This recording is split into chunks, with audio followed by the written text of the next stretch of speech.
So, hello everybody. My name is Tim Lane. I'm the founder of Arrow Capital Trading. Arrow Capital Trading is a cryptocurrency trading community. We focus on giving people the tools to trade profitably in the markets. So, thank you for joining our live session. Today is just a casual session. I didn't really have energy to teach any class today. So, and I think people usually prefer this kind of casual session. So, today we'll just, we'll do a quick market review, then ask me anything session. Some people in the community have asked us some questions they might want us to address, and we'll talk about it. So that'll be that. So first things first, let's hope everybody's having a good evening. So we want to thank our sponsors, Binance. So Binance are our sponsors. They're the ones that help us to make everything, all the content we're making, all the events, because all these things, they cost money, they cost time, and especially time. Time for us is a very big. Anytime I am working on content or my team is working on content or we're engaging with the community, it's time, and that is time I'm away from my charts, and I'm not able to trade, I'm not able to make money. So the time factor is actually very, very, very important. So they subsidize it for us and enable us to be able to cover our costs up to some extent. So thanks to them. So and they have a great community. Actually, Binance is a community-led exchange. Has a very strong community, because that's the only reason they were able to come in 2017, and in just 3 years, they are the biggest crypto exchange in the world. You understand? Some exchanges had like 5 years head start, 6 years head start on them, but within 3 years, because of that community factor, that togetherness factor, they're able to really, really, really, really. Anyway, let me not wax too much about Binance, but that's fine. So we have a affiliate link here. We can give you 15% off trading fees for live. So I'll post that in the chat. 15% off trading fees. So guys, trading fees are a very, very, very big factor that affects profitability of a trader. So the less you pay on trading fees, the more profitable you can become. So I'll post that in the chat. So if you need that account, get it. We're the only ones, affiliates are the only ones that can offer this kind of deals. So we've decided to give you that. So also we have a promotion. They have a promotion they're running where you can earn, if you've never deposited before, you can earn up to 50% back on your first Nigerian Naira trade. So they have some Nigerian Naira pairs. We have a Bitcoin Nigerian Naira. We have Ethereum NGN. We have BUSD NGN. We have which other one now? Yeah, BNB. So BUSD, BNB, which is Binance Coin. BUSD is Binance USD, which is a stable coin. Then you have normal Bitcoin, and they just added an Ethereum pair recently. So I'll post that too in the charts, then we can get started. So, all right. Having done all that, so we can then continue. So, a lot of activities are going to be happening this month. There's a futures competition that we're really going to be participating in. It's going to be big. There's going to be a chance to make a lot of money. So ACT team, we have some announcements to make. We shall be launching. You are hearing it here for the first time. We shall be launching what we call the ACT Inner Circle. So the ACT Inner Circle will be a kind of mentorship we're going to launch, because we've seen a lot of we've discovered we might need to have, not everybody's active on the main community. So we're going to create a subset community where we can really mentor people, active traders. So access to that community will be free. There will be some requirements to meet, but that access to that community, or it's not really a community chat, but just a very private group chat where we can really get into the details of trading, because not everybody that's really, some people just want to buy Bitcoin and hold, but this is for active traders, people who are ready to make money, especially in the futures markets. So post that to the community maybe later today or maybe tomorrow. So that's that. So let's I have some questions that people asked. Some people asked about the DeFi market, and some people asked about volume price. Some other people just asked me how to trade, which is a very, very broad question, but that's fine. So, okay. I don't even know what we should get started with. What do you guys think we should get started with? Should we answer questions first? Or you can put it in the chat. Should we answer questions first, or let's go to the market review?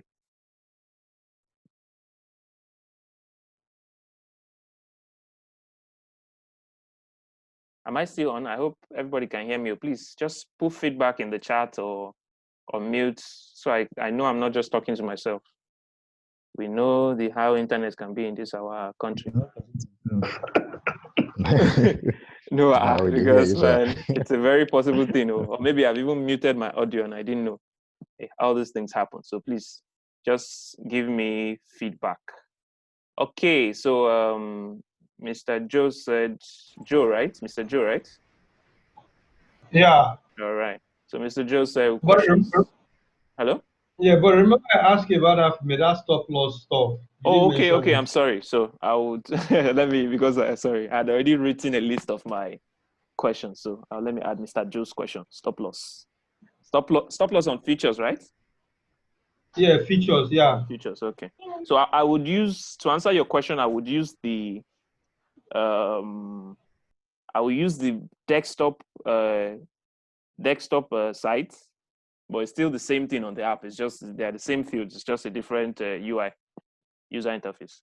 So DeFi market. What was the last thing? Volume price, of which the guy that asked the question is not even here. So it's a very funny thing, but I will still answer. So maybe you can watch it in the recording later. Volume price analysis. Right. So okay, let's get on with it. So DeFi.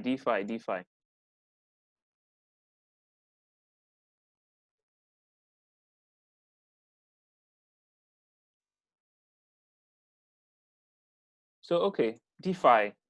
So basically, DeFi for me, DeFi is basically what a short form for decentralized finance, and it is basically, let's just think of DeFi as an ecosystem. The way we have our banks. So DeFi is trying to replace banks.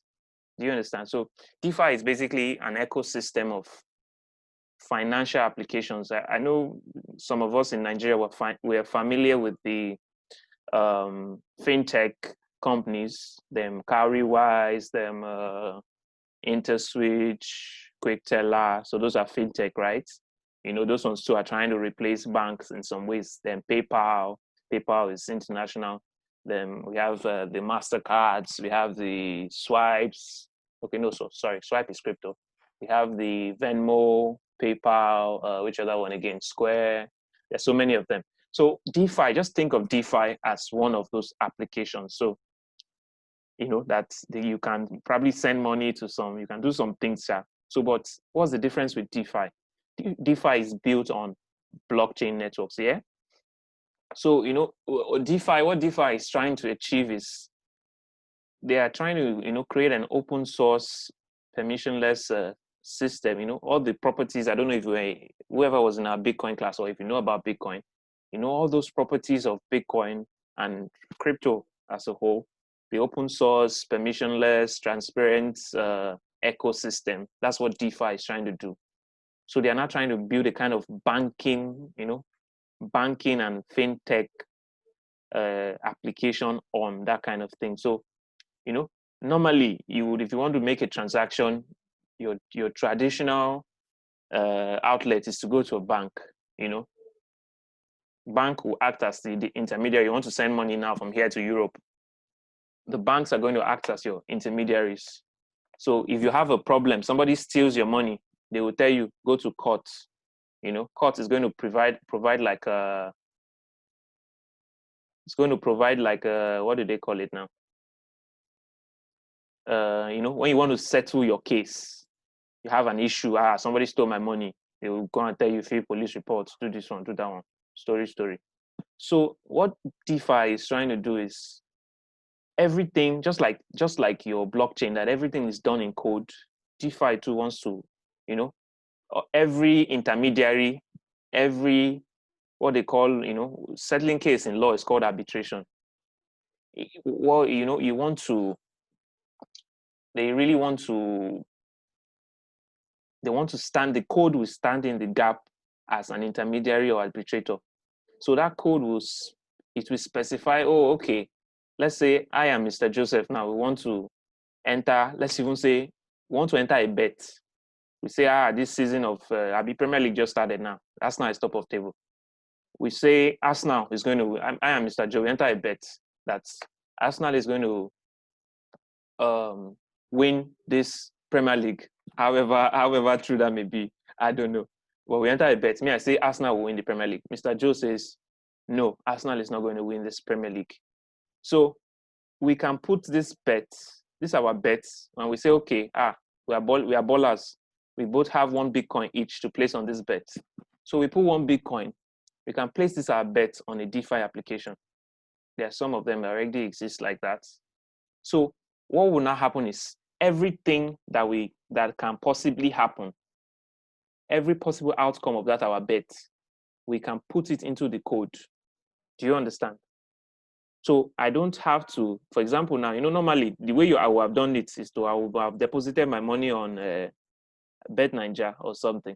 So the DeFi app would have, you know, the code, maybe what we will do now is Mr. Joe will put his Bitcoin in a wallet. I'll put mine in my wallet. Then we put in the code. So that code will now we'll put all the outcomes of whatever can happen, whether Arsenal wins the league, or maybe, you know, the way Premier League rules used to happen, that maybe, okay, if you end up on the same points, the next thing is a goal difference.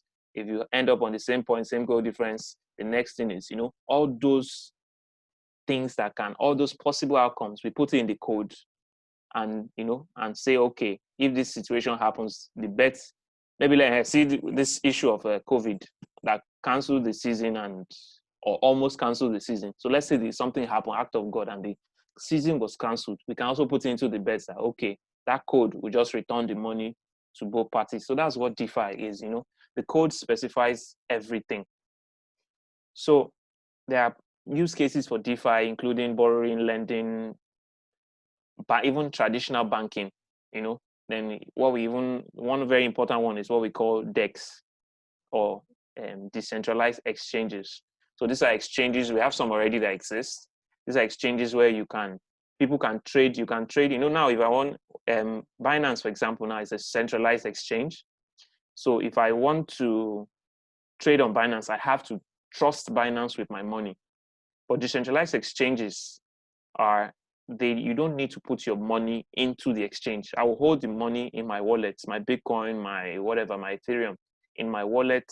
I don't need to give it to an intermediary. Do you understand? So how DeFi does all these things are what we call smart contracts. So that's why you see most if you're familiar with Ethereum, if you are maybe a computer developer, if you have any dev here, if you're familiar with Ethereum, you will realize this is how smart contracts that cause all these things to happen. So smart contracts are basically, if you don't know what that is, they're just terms written in computer code that have the ability to enforce those terms. I'm not even sure that's a good explanation, but, you know, it's just, if you ever did computer science in school, even in secondary school, and you know the programming language BASIC, it's just, if this happens, then do that. If this happens, then do that. That's DeFi. So what is now the issue with DeFi? Because all those things are written in code, you know, and, you know, the inherent problem with code like that is bugs. If you're a developer, you know what bugs are. Bugs are errors in the code. But one thing about some of those, there are bugs. That's one end. There are what do you call it now? There are security lapses. So that causes a lot of problems. So, and DeFi is just really getting started. So it's still a very immature market. So a lot of things have happened with DeFi, Then, people, there's a lot of hype in crypto. You have to be really careful. You don't just buy any coin because one guy is hyping it somewhere. That guy that is hyping it would probably have bought it at a very low price, and he wants people to buy it so he can sell, which is what they call pump and dump. So there's a lot of hype which you should avoid falling for. That's why I just focus on my trading mostly. I buy small Bitcoin, buy small Ethereum, buy a few projects that I believe in, which I might not sell at any price, really, except it's really appreciates, So you have to be careful to avoid the hype. Very, very careful. So now to the question. Somebody asked me about sushi. So there's this, of which I haven't really gone deep into the DeFi because, man, at my heart, I'm just primarily a trader. I don't really care. As long as it can move, I trade it. But, the problem with this thing is when there's a lot of hype on it, it becomes an issue, It becomes a big issue because a lot of people just buy. They don't know what they're buying. So any small thing, that's why you see that Bitcoin, even though it's volatile, it doesn't just, I don't know. That's why before we started this session, I was talking to Mr. Joe and I said, what is the probability of Bitcoin going to zero? It's low because a lot of people hold Bitcoin. A lot of people believe in Bitcoin. Bitcoin is a project that they have been doing for a while. It has been on since 2009. Each year there have been improvements, So, and because, let me even give you a free tip that you can use to really know what projects are dead, what crypto projects are dead or alive. Do you understand now? And probably why you should not invest your money in some. So basically, because cryptocurrency is basically all code, So you can go to the Reddit community of this projects. They all have Reddit communities. They have Telegram communities. See how active they are. That's one. That's how you know, okay, what month on month, year on year, what improvements are they doing? Who founded this thing? What's their vision? What's their goal? Do you get? Because a lot of them, people saw the success of Bitcoin and they just want to cash out. Do you understand? And if you just came with the mind of cashing out, definitely your project is going to fail. It's not a course. Your project will definitely fail. So a lot of people came with that mindset, and they will have pre-mined their coins. They are just waiting for the thing to appreciate so that they can sell it, basically.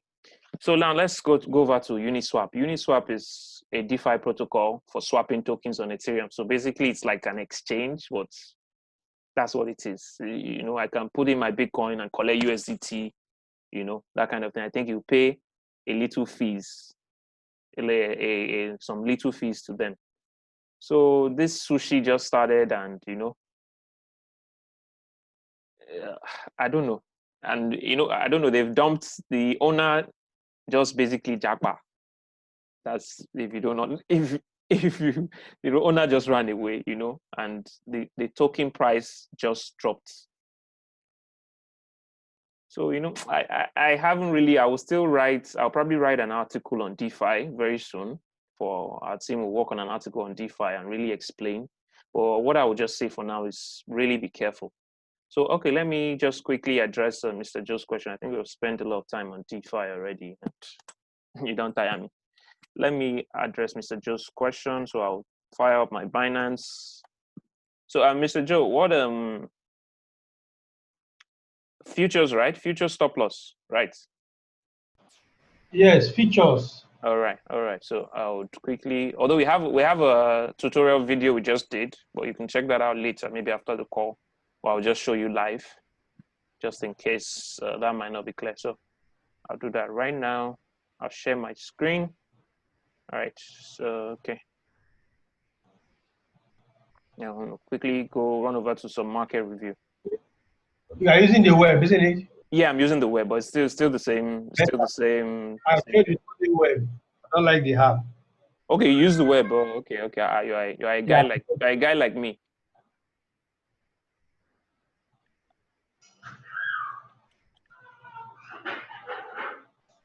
You're a guy like me. Okay, I'm trying to share my screen.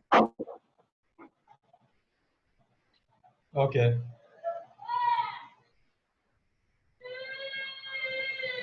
Ah, he's crying in the background. Don't beat anybody. Sorry, it's my son. It takes him 3 hours to eat, and it's not really funny to us. Okay, sorry about that. Okay, so let's go to. Can you see my screen, guys?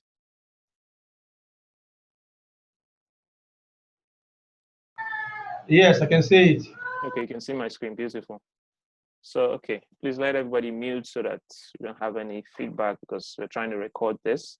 So I'll go on to futures. All right, so futures is loading. Are you guys still seeing the screen?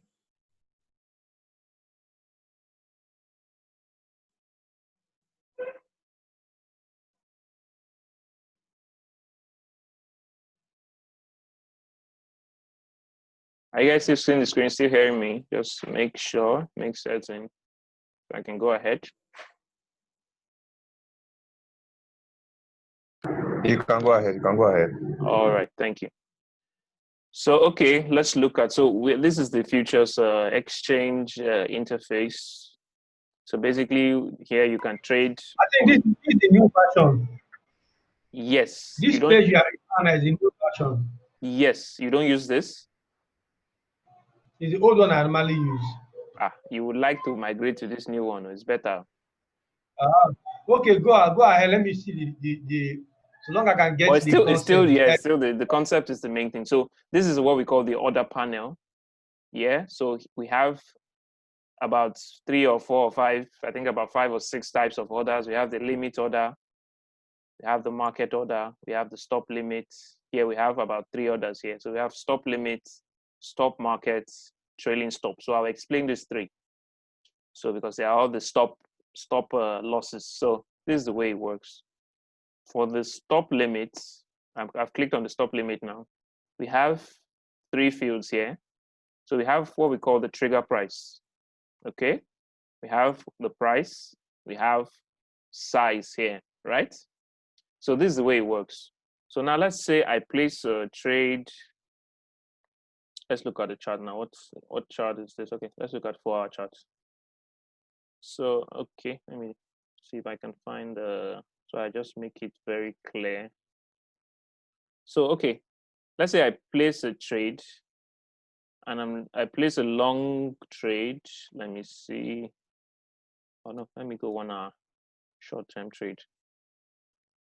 So I'm looking at this low. Let's say I placed a long trade, maybe somewhere here at this point where my cursor is, and I placed my stop loss. I don't know why is this not clicking? Okay, so you can see the line, right? The blue line. Can you see the blue line? Just say in the charts, let me know. Yes, I'm seeing the chart. Okay, so beautiful. So, okay, so the blue line here, let's say I place this where I, based on the swings, I can see some form of resistance here. So if I place this trade, and my idea is if price should break through this resistance, right?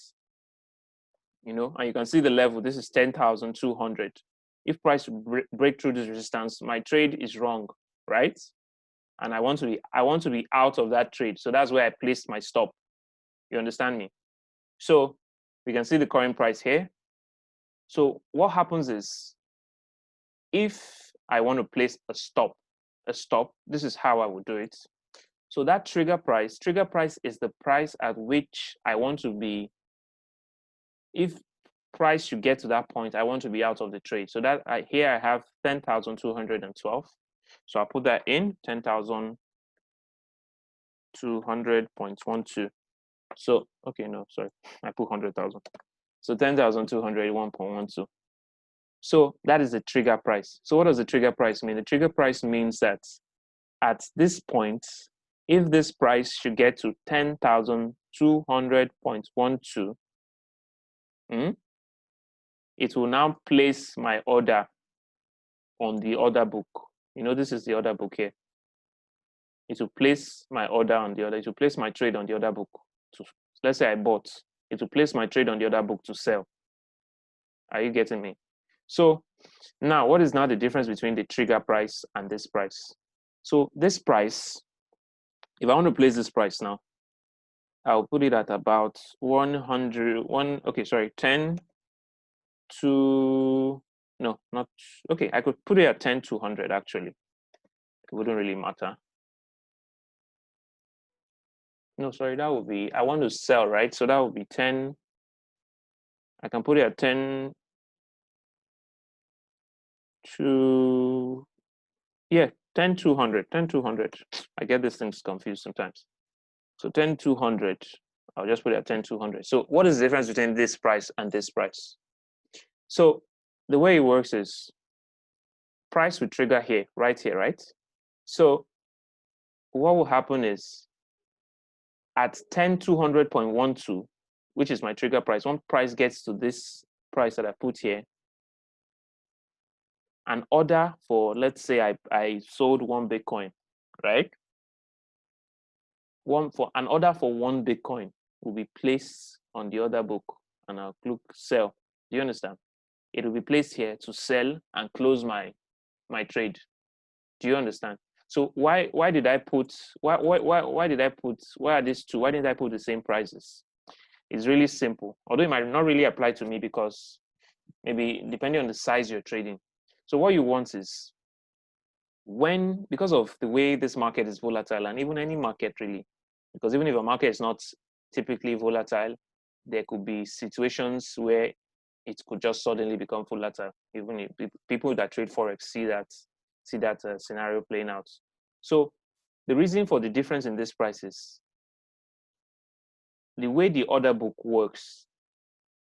As you can look at the selling part of the order book now. What price can you see here? 262.3, right? Above it, you can see 263.2. You know, the higher the price, the higher it goes. You get your order will be executed based on how low your price is. Do you understand? So when you want to sell, you will be trying to lower your selling price so that people would match your order quickly and your trade will get closed. Or if you want to buy, you will be trying to raise your buying price, Do you understand? So that you can quickly buy and get your order filled. So the reason, because this is when you make a buy trade or a long trade, the reason you reduce this price is because if you make a buy trade, to close that trade is you have to sell. Do you understand? It's always opposite. If I buy something, to close the trade and ensure I book my profit or loss, I have to sell. Same thing if I sell something, Bitcoin or whatever, to close that trade and book my profit or loss, I have to buy it back. Do you understand? So that's the way it works. So I will put this at a lower price because I want people to quickly take my order. So by the time price trades through 10,212, this stop limit order, what it does is it will place this on the order book at 10,200, 1 Bitcoin at 10,200. It will place it here. So because this price is lower than the current price, this order will be filled immediately. So the reason traders do this is because you want your order to be filled, because in the case of a volatile market event, and it has reached your stop loss, you want to be out of the trade. Trust me. If not, especially on futures where there is risk of being liquidated, you want to be. In fact, I can't emphasize this more. You want to be out of that trade because you don't know how far down or up it's going to go. You want to be out of that trade if you don't want to get liquidated. So to ensure that your order gets filled completely, because what could happen is if you place it at the same price, your order could get filled. And I hope I'm not losing anybody. Or please, you could put it in the chat. Let me know if you don't understand. So your order will get filled immediately because it is lower than the current price. So that's basically the explanation. Is there any other question regarding stop loss? Let me know. Yes, you have not really hit the question on Okay, the head. let me know. This is the thing. I don't know what you don't understand. So let me know what parts don't you understand? Okay, now precisely. Let me assume now that I enter a trade. Okay. I long, which means buy. Yeah. I buy at 10,300. All right. My book have been filled. Okay, your traders, Now I want. your order has been filled. Okay. Yeah, the other book have been filled. Okay. I'm afraid that Bitcoin might go back to 10,100. Okay, below And your entry. Yeah. yeah, and I long at 10.3. So Okay. for me to be on the safer side, I want to put a stop loss such that if it comes below, if it comes to that 10,100, Okay. which I foresee, Mm-hmm. please stop me out. Stop the trade. Okay. Where will I not put my stop loss at the trigger point, or will I put it at the second value, which is the Okay. market value? Okay. Okay. So please, what you do now is just listen very carefully. So in the example you gave, if that was me, this is what will happen.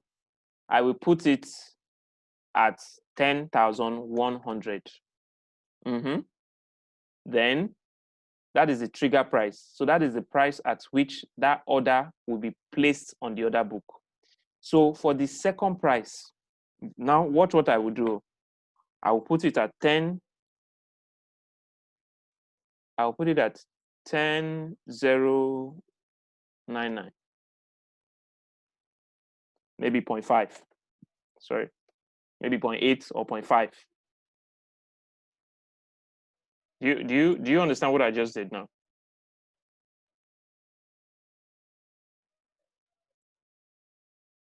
Hello? Are you still with me? Yeah, I'm with you. So it's basically what this means is look at 10,099 and 10,100. It's basically the same price. Do you agree? Yes, I agreed. So I told this. So why I made this lower is to ensure that my trade gets filled.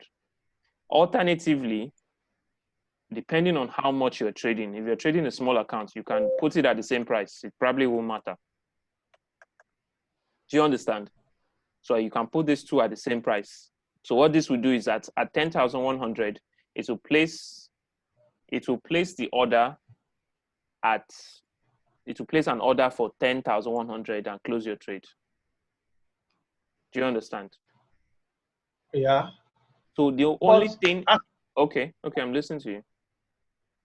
Yes, at this condition now, if you place this value now on the market the way it is now, it will close your market automatically. But I'm not ready for the market to close because no, it may would still not. go up. It would not. Really? Yes. I've done it and it closed the market, and it went to the serious loss. Okay, now let me explain what it's beautiful that you're on this call. What you did was you used a limit order. Do you understand? And that's why a limit order is a different type of order. Do you understand? Okay. You use the limit order. Yes. So the limit order. That was what I used. A limit order. This now. Maybe I should have explained that before going to the other ones. A limit order will place whatever. If I put 10,100 now. So this is what you did. You put 10,100. It will place it on the other book, and because 10,100. Look at the lowest price. See where my cursor is. This is the lowest price on the order book. So if you place 10,100 to sell on this order book now, the trade will execute immediately. In fact, before you can even press the sell finish, it has closed, because that is the lowest price on the order book. That's the way the order book works. Do you understand? So that's what you did. You used a limit order. So that's why we use a stop limit. Stop limits, it would not execute that your order until it gets to that's your price. Do you understand? It won't put it on the order book until you get to that your price. Is it clear now?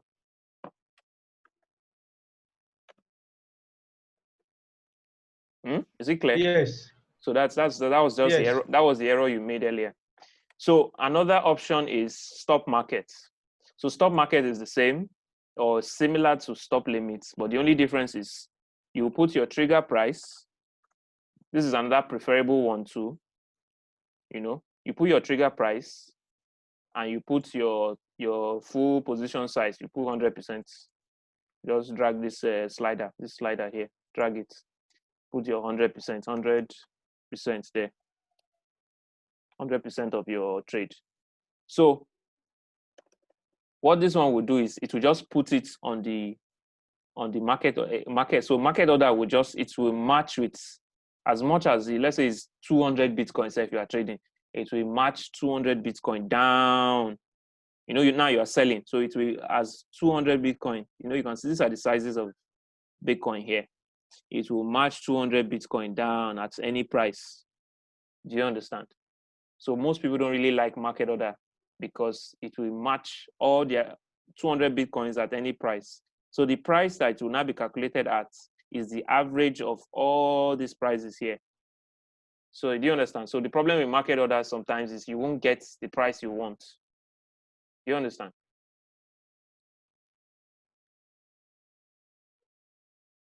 Still with me, guys?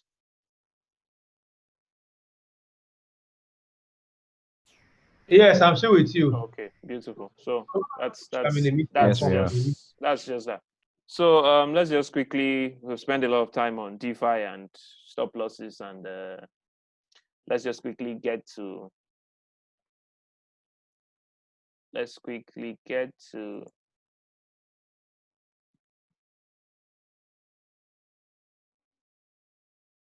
I'm coming, sorry. Give me a moment. Okay. So let's quickly get to market review. So can you see my trading view screen?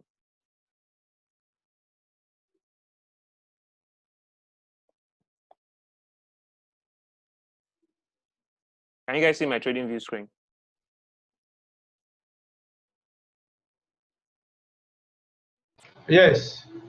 Yes, I'm seeing your screen. Oh, okay, beautiful. So let's look at Bitcoin. It's not properly proportional. Okay, it is now. All right. So okay, let me add ETH, Coinbase ETH, ETUSD. Okay. Maybe I should just use let me use my chart with my levels so that will be good for us to see.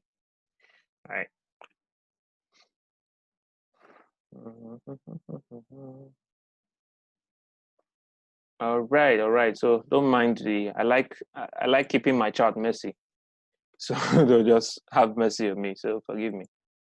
So okay, I don't delete my levels. So let's go to the weekly.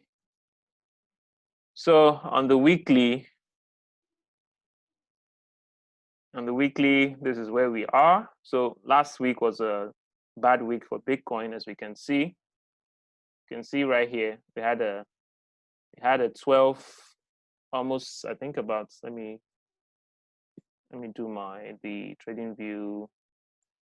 So this is the trading view measurement tool. So okay, actually 18% drop last week. You can see this is the weekly bar, last week's bar.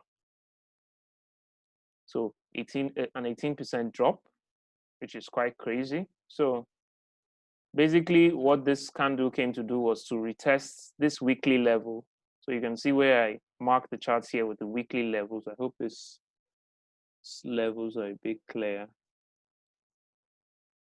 All right, so you can see this is a weekly level. So this is at 10,500 and 10,550 on my charts. No, sorry, this is no, sorry. It broke through. Sorry, it broke through 10,5. This is 10,550 here. This is 10,550. This line here is 10,550.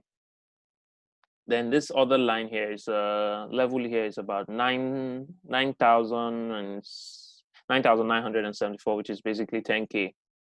So Bitcoin broke through the 10,550 level, which was formerly resistance turned support.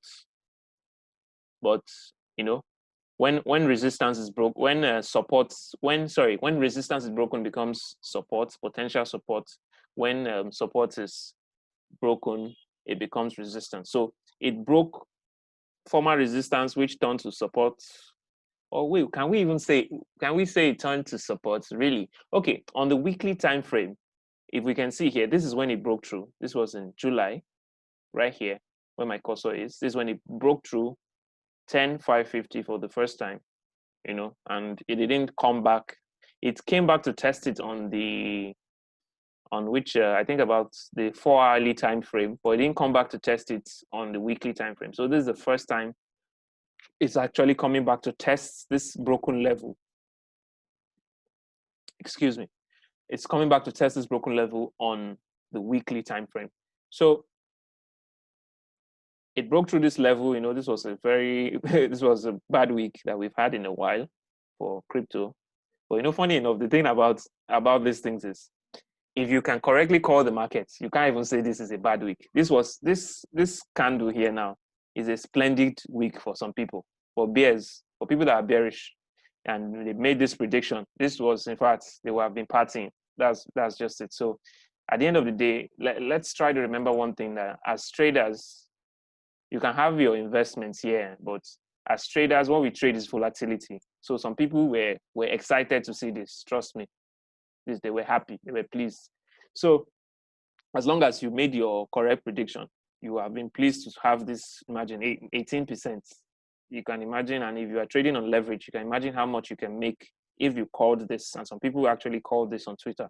If you follow some people, they call this on Twitter that this was coming. So basically now it broke through this level, you know, dipped, it wicked in between here and closed above it. So now we can see that it is now this level is now acting as resistance. That 10.5 that was 10.550 that was broken is now acting as resistance. It has gone up to this level and it has come back here. So this type of candle formation is usually what they call a doji. So basically, a doji shows indecision in the market. So you know, now we came back when it dipped below 10K. It has closed for the week. It closed last week. It closed above it, but now, you know, it dipped again, and I think it will close above it. So for now, we are between these two levels, and I can't really say the market has a direction. The weekly close, it will close. Today is the weekly close, so it will close. How many days left now? I'm not sure. So okay, let's just move quickly to the daily.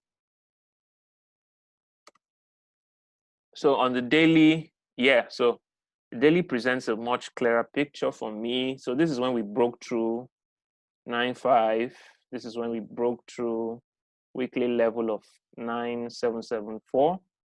So from there, we started making, you know, there was a kind of gentle uptrend. As you can see, this is my trend line here, gentle uptrend. So just in case you're a bit lost, my levels, the way I mark my levels, the blue lines you can see here are the weekly levels. So they are very weekly levels for me. The higher the time frame, the more significant the level. So weekly levels are quite very significant, and you will see the way price tends to behave around those levels. So you can see here now, when it broke through this candle here, it came here to retest this level. So you know, that's when I was saying on the daily, it retested it as, you know, because this is resistance. When it broke through it, it came back to retest it as support. And you even see when it went up to, this was 12K, it crashed, came back to test this as support, it held. It continued along the trend line, continued to make higher highs. Came here, broke this was, so now in hindsight, we'll call this a false break of resistance. There's a resistance level here, which I didn't really, this is a local resistance though. Went up, couldn't really sustain the level, came back, broke below. So for me, because I didn't really count this because of crypto, what happens sometimes because of flash crashes and things. Because this is a week, this one here, I didn't really count it that, okay, let's just assume this trend line is not broken. Although my trading mentor, Adam Grimes, will not agree with this. Amara knows what I'm saying. So if, let's assume this trend line is not broken, right? So for me, the problem came when I saw this candle. This candle here became the issue that, oh, if we could have this candle and it could close below this my trend line, we have to really be suspicious that this whole bull market thing we've been talking about, is it still valid? So, okay, what happened? It now attempted to go above this trend line, this channel here. And basically, we will say another false break of this. The trend line was now acting as we can see, was acting as resistance. It tried to break above it. And the very next day, that break failed. And if you see it now, it coincides with another level here, which is an intraday level, which is around 10,800 for me, which was the, okay, I think this is not even really correct. Okay, this is an intraday level. I think it's a 4-hour level, sure. So, okay, it's actually correct, but on the daily, it's not. If I move to the 4-hourly now, you'll see it. So when it now broke below this trend line and closed here, which is below the trend line, and this is what traders usually call confluence, below the trend line and below 11.5. 11.5 is another very key support level that was holding for a while, So it broke above it, broke below the trend line, below 11.5, and you can see what followed. This candle now, it's let me see if I can measure the move. This is a 10, almost 11% down candle move. So now it's obvious. This is clear. On a higher time frame, we're stuck between this range. And and this is one thing about ranges I've learned. Anything can happen between ranges. It will just is what we call, traders call chop. You just begin to go up and down, up and down. You can't really predict any move with any degree of confidence as long as we are in this range. Now, this doesn't mean you cannot make intraday plays. So what we mean by intraday is when you are looking at time frames below 1 day. So that's maybe the 4-hour time frame.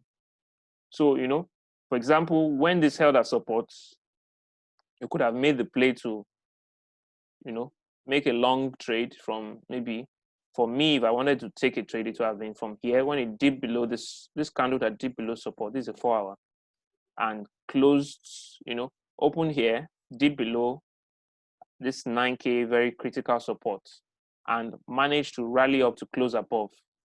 You understand? So on the retest of this on this candle here, the next 4 hours, I would probably have taken a trade somewhere around here. Well, I think I was busy working on the course then, so I didn't take this trade. So, and when you take a trade from the bottom of a range, you can make a play up to the top of the range, and this is a nice 5%. And on leverage, this would be a very, very sweet trade. But now, what we can see is we have dropped below. That means this resistance is still holding very firmly. This is today's. I think let me put on the. Sorry, let me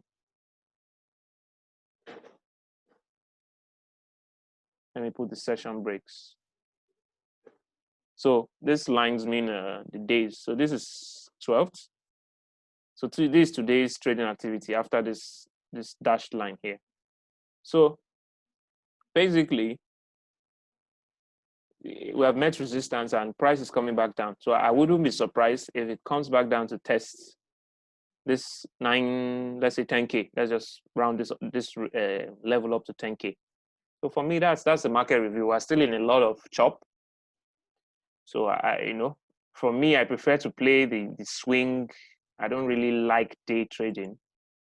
maybe my skill is not really up to day trading. Excuse me. So I prefer to play the swing trades. You know, the risk reward for swing trades is usually much higher, although they are more difficult to manage. But that's just how it is. So let's look at Ethereum. So Ethereum here. Hope we're still all here, Sha, and can hear me. I think we're ready. We'll have to round up pretty soon. So Ethereum too, same thing. They are basically correlated markets, but I think Ethereum has had the tendency to outperform Bitcoin in recent times. So for me, Ethereum, same thing. The crash to it, there was a level probably. Let me see if I can go up. Need to trade. Let me see weekly level.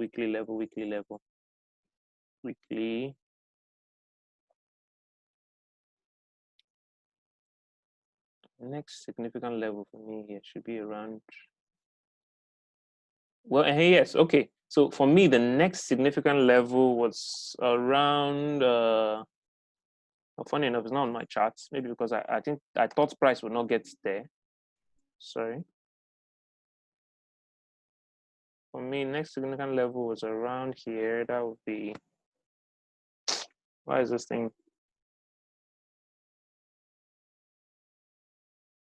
Sorry, apologies.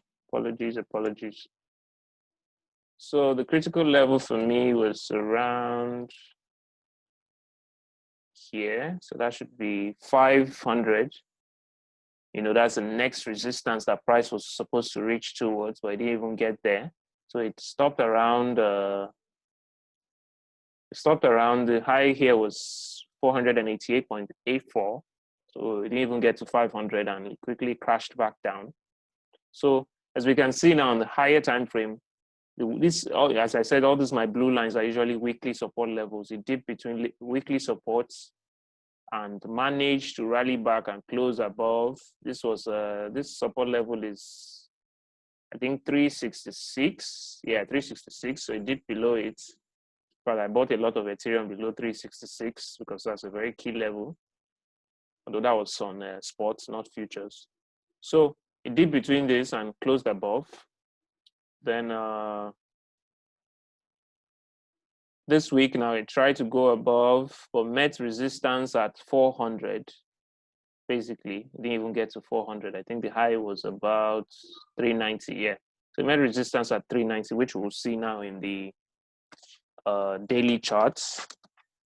So daily charts, yeah, we can see it now. So this 360. Okay, no, sorry, it even went up to 321. Actually, sorry, the level was 321. This is 366. 321 level, it dipped below it a few times, held. So this level basically held as support. Then we broke through 366 again, came back down, and now this is where we are. So today now, this is today's trading activity. So basically, you know, this is not a good sign, because although we will still see, we'll see what happens. So as dipped below this level now, broken below this level. So like we'll see what today's close will bring. Then we'll have some other ideas. I'll share that on the group chat tomorrow. But this is basically it. So this is where we are. So for Bitcoin, we're in a range. On the daily, we're in a range here, in between 10K and 10.5. So this is what we call chop. You can still make intraday plays, but you have to be very careful because they have a less probability of playing out. Then for ETH we are just below support, which has now probably turned to resistance. By the close, if this closes below this today, that means 366 will become resistance again. We'll be looking for a play to the up or downside, depending. We'll need to get that close, because another thing is today's close. If we check the weekly, if I show you the weekly charts, today's close, weekly closes are very important. I've observed in crypto. So today we have about, this is the time here, we have 4 hours and 54 minutes to the weekly close, which actually coincides with my birthday. But so So the weekly close will actually tell us a lot, and I'll post that on the chat tomorrow. Since it's still playing out, anything can happen in the next 5 hours. So I think that's that. So if there are any other questions, let me know. So I think I'm done with the market review. Any other questions? Let me know. So Amara, do you have anything to add? Hope I've not been ranting for 1 hour straight. No, not at all. Not at all. Not at all. No, not at all. We did. How often do you hold this seminar or this? We hold a good question. We hold about 2 a month. We would like to host more, but we get the participation we get is not usually very encouraging. But we continue to host at least 2 a month, definitely 2 every month. Definitely, we'll do more if there's more participation, and I think that's one of the reasons now we're going to create our inner circle group chats so that we'll actually know who are the people that are actually ready to make money, ready to improve their trading performance. So just we'll know who are the serious ones, who are the people who are maybe they're not there, maybe, and it might be due to work or it's not by force. At the end of the day, everybody might not have the time or the skill or the patience to trade, and it's fine. But let's know who are the serious ones that will really focus on our efforts on them, be able to train them and get them to be able to make money. So that's that. I hope I answered your question. Yes, you did. Okay, wonderful. It's okay. We'll spend much time at the same time because actually I love sports. Okay. And I don't think I can lose in sports trading. Okay. But in futures, I'm having issues with futures. I know futures mostly on that. Futures is a complicated trading, because sports is easy. You just place your trade, you buy your Bitcoin, you can hold it. There's no risk of you getting liquidated. So it's easy. It's easy. Sports is basically easy, but futures is where you can actually short. On sports you can't really short. You can sell, but you can't really call it shorting, because on sports you have to, for example, if you want to short Bitcoin, you have to hold Bitcoin. Do you understand? If you want to sell Bitcoin on sports, you have to hold Bitcoin. But on futures, I can sell Bitcoin without holding Bitcoin. So that's actual directional trading. So it's a bit more complicated, and when you now introduce leverage and liquidation, it gets really, really risky. But at the same time, one thing we must realize about trading is risk, reward, risk, reward. Risk is together with reward. So when there's risk, there's always an upside. There's the upside of risk. There's the downside of risk. So those are the two things you have to know about that. Hope we all had a good time. Hope we learned something. So, okay, I will just add for the guy, in case this guy watches it and he's not around, but let me just answer his question. So let me open Amazon. Let me answer his question. So basically, he asked the question about volume price analysis. So funny enough, that is a topic I'm really going to, the way I trade is I find out, for each market you trade, this is the best way to trade. You find out what people have said, you can read books, you can attend classes, then you really have to test it for yourself to see if it works in the market you trade. So for me, there's this book I'm going to get. It's by Anna Coolin, Volume Price Analysis. I'll probably get the ebook. I'll share it on this is one of the best ebooks on trading ebooks. It's actually a lady. She's a legendary trader. You guys can still see my screen, right? Are we still here? Yes, we can. Yeah. I just have to keep making sure before SpectraNet will mess me up. So this is the book. I'm going to read this book. I'm really going to digest it, test, and really, because for me, the only time I use volume is on breakouts. So for example, when we break out of, let me see if I can open a Bitcoin. Bitcoin chart, Bitcoin. Let me see, 4 hour. So for me, let me see if I can find a trade I took. Okay, look at this now. So breakouts of this, well, that's the funny thing. So now look at this. Excuse me, this is a very good example actually. Now this is a range. This is the top side of the range here where my cursor is. And this for me was, where is the bottom of this range? Okay, for me, the bottom of this range was this blue line, which is the weekly level. So breakout of this range was between 12K and 11.5. Breakout of this range. So people typically say when you break out of a range with high volume, as you can see now, this volume, this is what you call the volume bars. When you break out of the range on high volume, people usually say it's a confirmation that the breakout is confirmed. But what can we see happen here in Bitcoin? Look at now, compare this bar to all the other bars. This line here now is what we call the moving average. The moving average line just shows the average volume. So you can see this is almost 2.5 times larger than the average volume. But yet, if we look at it in context, this breakout, maybe it's, you can say this breakout was successful on the 4 hour, but maybe if you go in onto the 1 hour, I don't know if will you say, or no, okay, no, sorry, if you come out maybe onto the daily, sorry. If you come out onto the daily, I'm not sure you can say that same, where's the level set? You get, I'm not sure you can say this same trade was a success. You can't say this was a successful breakout. Do you understand? Despite the high volume that showed on the 4 hourly. So that's the problem. So for each market you trade, the best advice, this is the bar I'm talking about, is the best advice is to really investigate and see, oh, somebody said volume works to confirm trades. How can I, let me test it and see, does it work in crypto?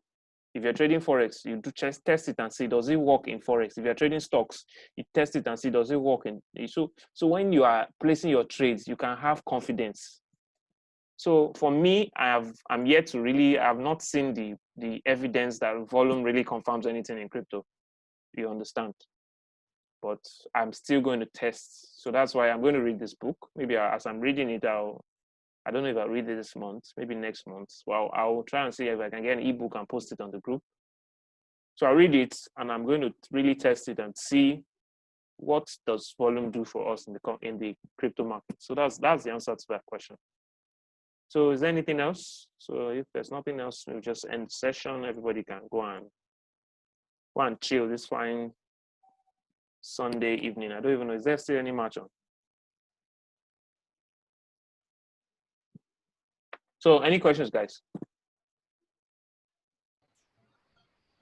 You have a WhatsApp number that one can private chat you, or it's only on Telegram? You can private chat me on Telegram. You can private chat me on Telegram. On the Telegram channel. Yes, just private chat me. Just click on my username, and it's open chat. So you can reach me. Okay. So I'll be sharing some other stuff we try and share stuff, but you know, the only thing we're having difficulty finding people that are really active.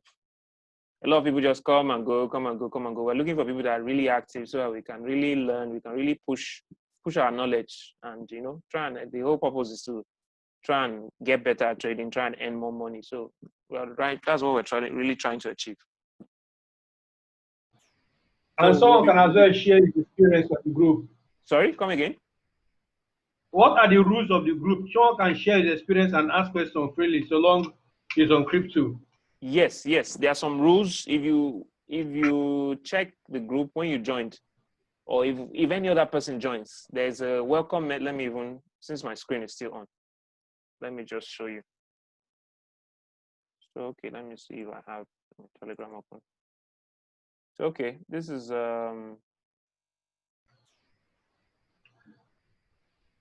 Don't mind me, I'm trying to short them BNB very well. Ah, I see. Uh-uh. So, oh wait, okay. Let me share the Telegram.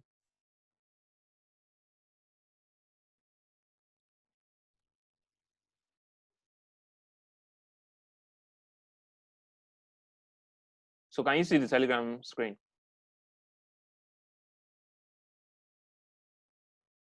Yeah, guys? Yeah, I can see it. Okay, beautiful. Yeah. So this is our community, our small community. So this was when you joined here. So when people join, let me see if I can find,